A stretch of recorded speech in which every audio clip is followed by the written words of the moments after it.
So we're going to start now with Hilchos Talmud Torah, Perek Sheni. Meshivin halacha aleph. Meshivin lamid tunekes b'chol medino b'chol pelach b'chol ir v'ir. We place teachers in every land, in every region, and in every village. B'chol ir she'ein bat tunekes shel b'Yisrael. Any city, any village that does not have a teacher, machrivin es anshe ir. We put a ban on the city. You put a cherem on the city. Until they would place teachers who would teach the children. So we're very harsh on this.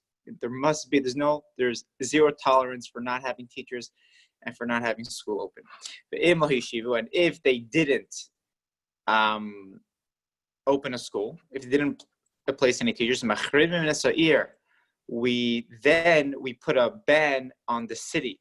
Because the world would only exist, otherwise the world would get destroyed.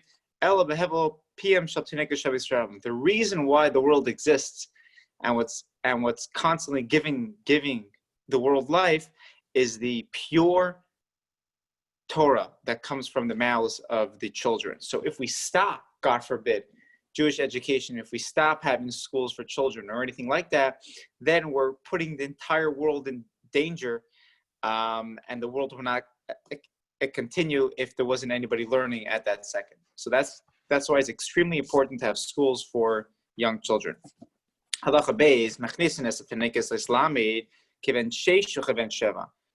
age that children get accepted, if you were to call it, to school is 6 or 7. Under 6 or 7, they're not allowed in school. Obviously, we're talking about school, which is cheder, which they're just learning Torah the entire day. But younger than that, obviously they have to learn, and we have to teach them alphabets. We got to teach them how to read. But it's a mix between that and babysitting and all that. And once they turn 6 or 7, if they're able and if they're up for it, then we accept them into cheder. And under 6, they're automatically not qualified because they need more care. They need more of a babysitting service than just teaching. Again, so just to clarify, we do teach them in preschools and in daycares. We do teach them alphabets and we do teach them Torah. But we're talking about over here a school that just teaches Torah the entire day, known as a cheder or known as a Talmud Torah. Fine. Now, how should the teacher teach his children, his students? And the teacher is permitted to hit the children in order to instill, now I wouldn't say fear, but in order to discipline the children. And God forbid for him to hit the children out of anger or out of frustration. He's not allowed to use sticks or rods or anything like that. Only with a small strap. And it's very important to mention, this is only speaking about if it helps the child. If you take a small strap and you give the child a little whip or a little hit, well, a whip wouldn't be accurate because then that would hurt. But if you give him a little hit, if it propels the child and if it helps the child learn, then the teacher should do it. If it doesn't, then God forbid the teacher should do it, and teacher is not allowed to do it. And being that in our times now, hitting is not allowed. Hitting turns people off and is abusive. Almost everywhere in the world is considered abusive. Therefore, teachers now don't use this method. But in the times of the Gemara, in times of the Rambam, people did use this method only if it was effective. And the teacher sits and teaches them the entire day. And he also teaches them for a small part of the night. Why? Why does he have to teach them in the night? Why can't you get all your learning done throughout the whole day? It's not about the quantity of learning.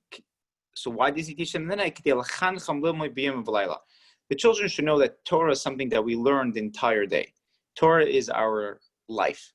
Therefore, we teach them in the day and the night to show that our entire day should be infused and should be constantly connected to learning Torah. And the children shouldn't waste any time. So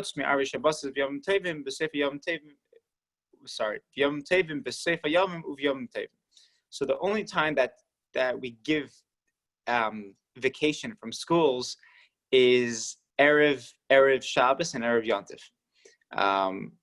But any other time, even on Shabbos, even on Yontif, sometimes they have school, sometimes not.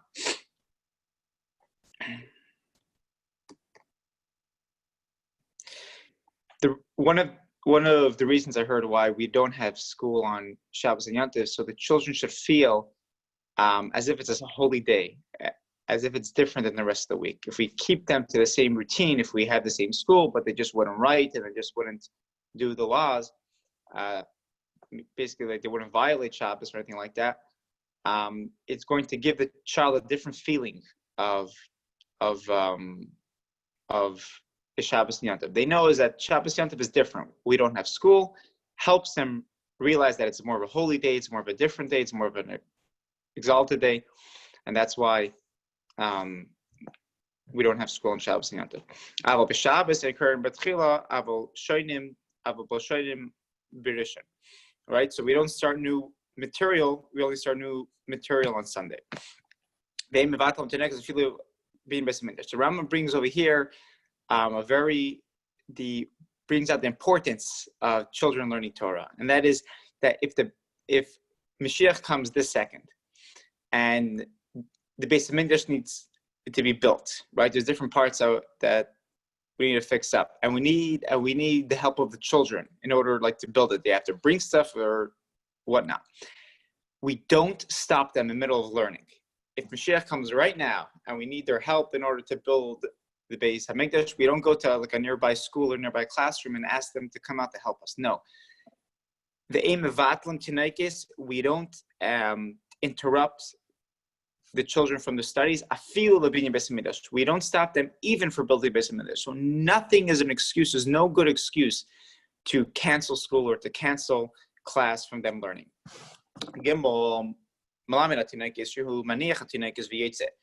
The one that the teacher of children, and he's more of a clumsy and a lazy teacher. So the Rambam is going to go very harsh on such a person. Someone's a teacher and he leaves his children and he goes out for a break or for whatever. Or if he wastes time, doesn't teach them, and he shows them other kind of work or other kind of professions, or he just takes them out to play. Or if he's lazy in teaching them. This person is cursed, and he's not doing God's work, and he's doing it in very, a corrupt way. So that's very, very harsh. Therefore, when we appoint teachers, we should only get teachers who are God-fearing Jews. Mahir likresu ledaktek, someone which is very quick and very well at reading and teaching how to read, and someone who is very precise and accurate and a good teacher. Dale, someone who isn't married, someone who's single. He shouldn't teach. Why? Because of the mothers of the children who are going to come for the pickup, and it's not going to be appropriate if every day he has the mothers of these children that come pick up the children from school, and he has interactions with them, and every day it's going to come to a unsneous kind of setting. And the same thing works with a single girl. Single girls shouldn't teach the children if the fathers are going to come every day to pick up their kids, because then it's going to be a non-sneous setting. Hey, how big should a classroom be? We're saying how important the education is. We're saying how much devotion a teacher should have. But what's the amount of the kids in the classroom teacher should teach? We say that a classroom should be more than 25 people. say that a classroom shouldn't be more than 25 people. If there was more, sorry? If there was more than 25 kids, you have to put a second teacher. If there's more than 40 kids, you have to put two teachers. So basically saying that the classrooms should be the right amount in order so every kid should get the proper attention and in order so the kids should learn like productively.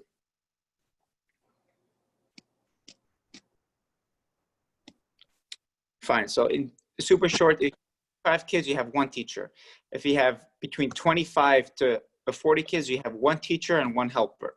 If you have over 40 kids, then you split the classroom into 2. I guess you have 20 kids and 20 kids.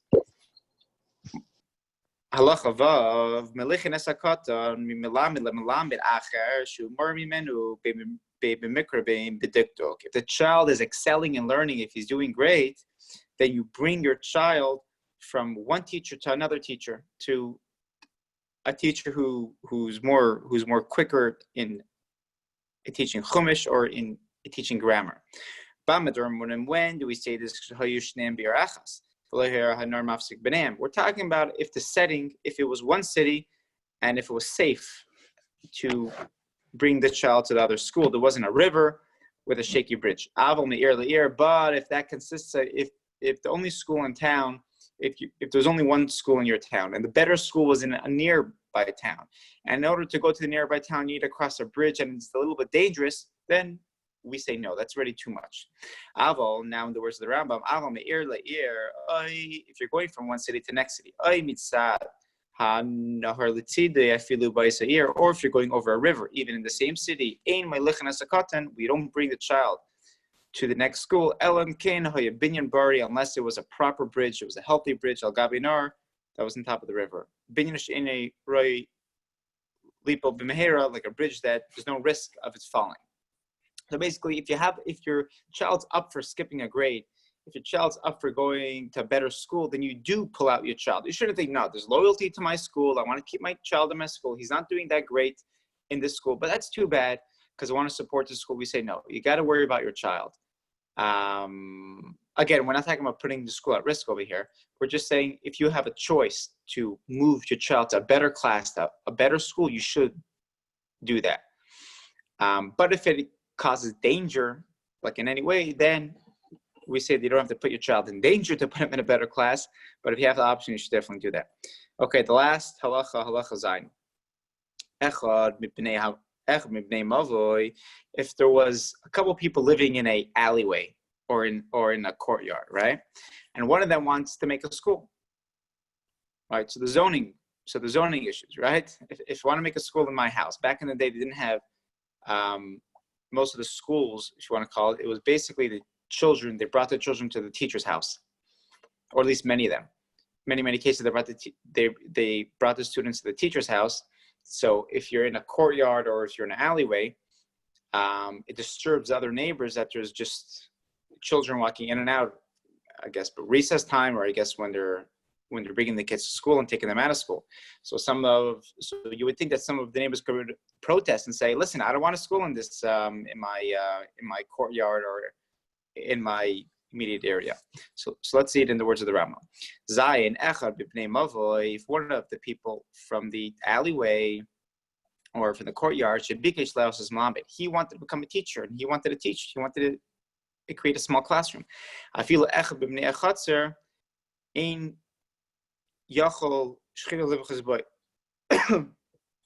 None of his neighbors are able to stop him and able to protest against him if he wants to do it. And also, like a teacher that his friend came,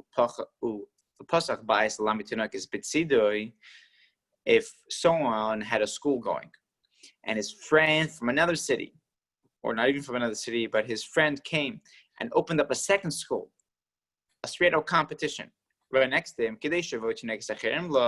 in order he should also attract students. Or not even he was trying to attract other students, he was trying to attract the students from his competitor. So do we allow them to do it or not? In business, we say no.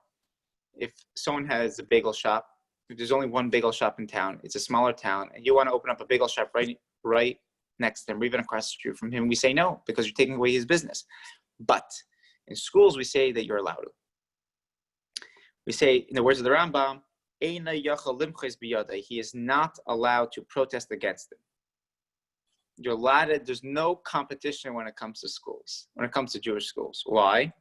Because it says in a pasuk, this is Rambam says, the last line, Shenemar, like it's stated in the pasuk, Hashem chafetz, God desired, Laman Tzidkei Yagdil Torah v'Yader. God desired that Torah, that his nation should make Torah big, and should make Torah great and glorious is the correct translation. God wanted Torah to be great and glorious, and it's known that through competition it brings out the best in everybody else. So we never compromise on quality when it comes to Torah learning. And that's why we move the school from one school to the next school. The kids should move classes. We keep it open up a second school. There's no the people in the courtyard can protest. Why? Because Jewish education is one of our top priorities in our Jewish communities. So that is the Perek base chapter 2 of Rambam today.